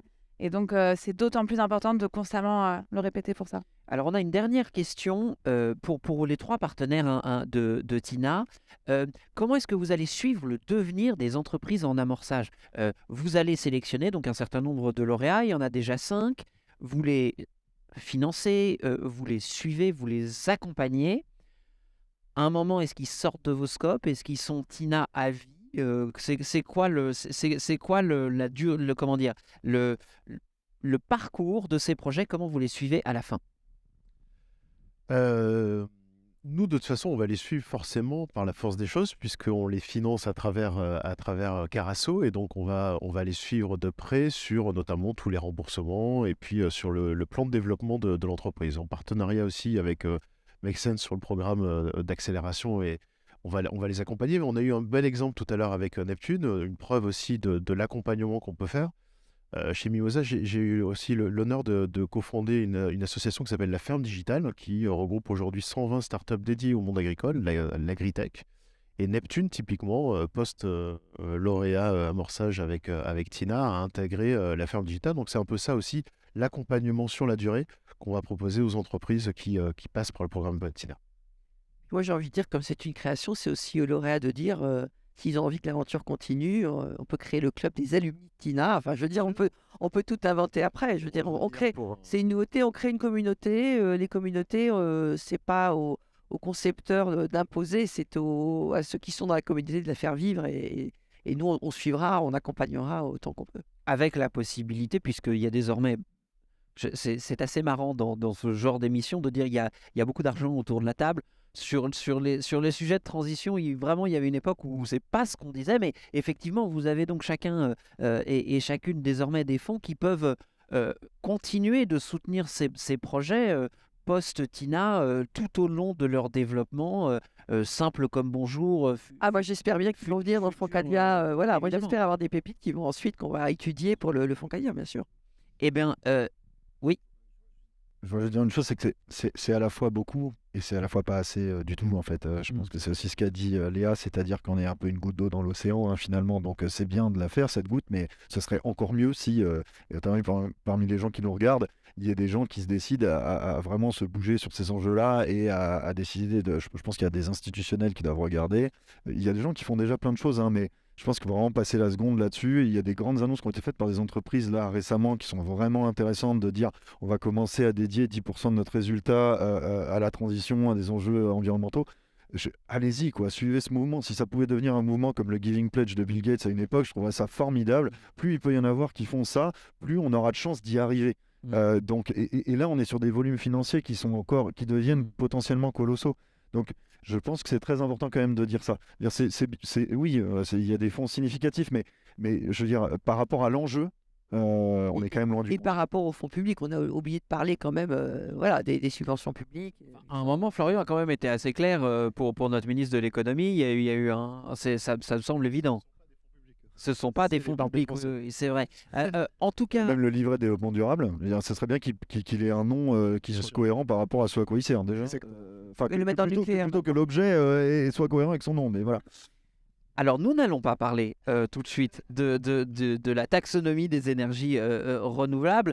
Nous étions réunis ce matin pour le lancement du fonds Tina. Merci pour toutes vos questions. Si nous n'avons pas eu le temps d'y répondre et ou que vous cherchez eh bien d'autres informations, vous pouvez aller sur le site du fonds Tina, c'est T2INA. Il y a aussi même un QR code qui s'affiche et que vous pouvez flasher. Alors, vous l'aurez compris et on vient de le rappeler à l'instant, l'investissement à impact dont Tina est un exemple. C'est un levier extrêmement puissant pour transformer notre modèle agricole et alimentaire, mais ce n'est qu'un levier. Pour qu'il soit efficace, il faut qu'il y ait des projets viables, chers projets candidatés. Il faut qu'il y ait des financeurs engagés. Si vous avez du pognon, rejoignez-nous. Et des consommateurs et des consommatrices impliqués. C'est tout bête, mais il faut continuellement le redire, ce n'est qu'en agissant tous et toutes ensemble pour une transformation systémique qu'à un moment, peut-être, il se passera vraiment quelque chose. Et surtout, nous n'avons plus le temps d'attendre. Alors nous sommes jeudi matin, il est 10h29, nous devions rendre l'antenne à 10h30. D'abord, on est bon. Surtout, 10h30 jeudi matin, c'est un très bon moment pour se mettre à changer le monde. Merci beaucoup d'avoir été avec nous ce matin. Peut-être à très bientôt quelque part. Cher projet, à très bientôt. Chers financeurs, venez. Cher Bruno Le Maire, tout ce qu'il a dit. Voilà. Merci beaucoup, à très bientôt.